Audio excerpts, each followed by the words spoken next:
The sun was setting on Torbot, the crown jewel of the Cabal Empire. It would be the last time in Calus's reign.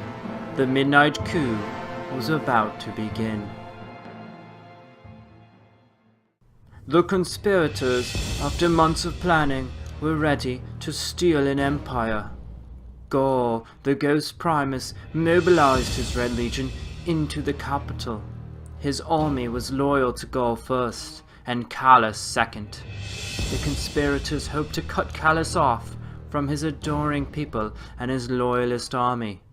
They would use the cover of darkness to quietly remove the emperor from power and send him into exile. Some of the conspirators would probably have rather had Calus executed, but he was too well loved. Calus, right? The conspirators were too afraid to kill me. Rightly so. I am the beloved father of the people, and the glorious mob would not suffer my death. My sentence was exile. That night in the palace, Calus was feasting at court, surrounded by traitors and friends alike. Lictor led the soldiers in. Lictor, the bodyguard who for centuries had shielded Calus from harm. He betrayed Calus and his empire, sneaking the Red Legion into the palace, letting them plunder Calus's treasured collections and lords. There was no mercy given to those still loyal to the emperor. The Red Legion murdered anyone in the palace who attempted to protect Calus. When the Legion burst into the courtroom, Calus was caught off guard, but he was no fool. He had had a contingency plan in place, a signal for help, for he had seen the sideways glances, heard the hushed whispers. Calus had become suspicious of those around him. But he was betrayed again, this time by his own daughter, for she alone knew of the secret signal to his salvation. He writes, I could have stopped the coup, but when I raced to my throne to give the signal, you were there. You sat on my throne with the signal in your fist, and when I reached out to beg, you crushed the bone in your gauntlet. Father, you said, I will not be weak.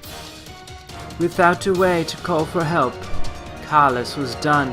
His loyalists across the Cabal Empire would not know until morning what had become of their emperor. Calus was arrested by the Red Legion at his own court, betrayed by the very people he had elevated to greatness.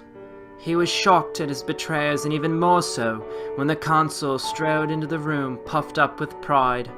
After centuries, the consul's revenge had finally come. He took one final look at Calus and spat in his face. There is no one Calus loathed more than the consul. In his memoirs he writes, I will not dignify this leech with a name. Think of him as a roach who scurried out from the ruin of the old praetorate. He'd grown fat on scraps they fed him, the wealth and influence and favor. And when I took his scraps away to enrich my throne and inspire my people, he wanted them back. Calus continues, We were frog-marched to the Leviathan under the cover of darkness. There was to be no execution. Gaul and the consul feared the mob. They knew how tenuous their grip on power would be, and how the people adored their god-emperor. Gaul dared not look me in the eye. What was the emotion on his face? Was it shame? How could he bear such hate for one who had been a father to him? Gaul's betrayal might have hurt Calus the most. He had saw the like-minded Primus as a son, someone who he had held with great pride and regard. In his exile, Calus would spend years obsessing over his betrayal, dreaming of the day he might see Gaul again. Eventually, Calus would come to forgive Gaul, for it was pity that he felt. Gaul was merely a victim of the consul's corrupting influence, a young crippled boy that the consul had snatched up and poisoned with purpose. That night was the last Calus would ever set foot in his opulent capital again. He writes, We were sealed inside the Leviathan and ejected into the furthest reaches of space, left to the same fate I had determined for the console so long ago. We were left to die. The Leviathan was Calus's prison. Left to drift with his fellow loyalists, the navigation system had been locked in a course towards nothingness. Calus was left to waste away.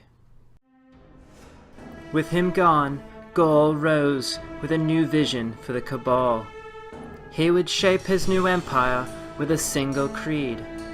Anyone can be great if they work their hardest. Calus's dynasty of luxury and peace were over. Gaul rebuilt the empire into a war machine. Celebrations became massive parades for the Cabal legions throughout the empire. Gaul consolidated his power in new campaigns across the galaxy. He ended the long succession of emperors by refusing the title. The Ghost Primus instead became the Dominus, and the Cabal culture had become war. It would not be long before their eyes turned to soul and the light. Hey YouTube, if you enjoyed this video and want to learn more about the Cabal Empire, you can follow my entire Anthology series on YouTube. I put out a new video every week. The next video will be called Exile into the Deep, Part 3. Please like and subscribe to my channel, it helps me keep going. And until next time, this is Mediocre Guardian, signing off.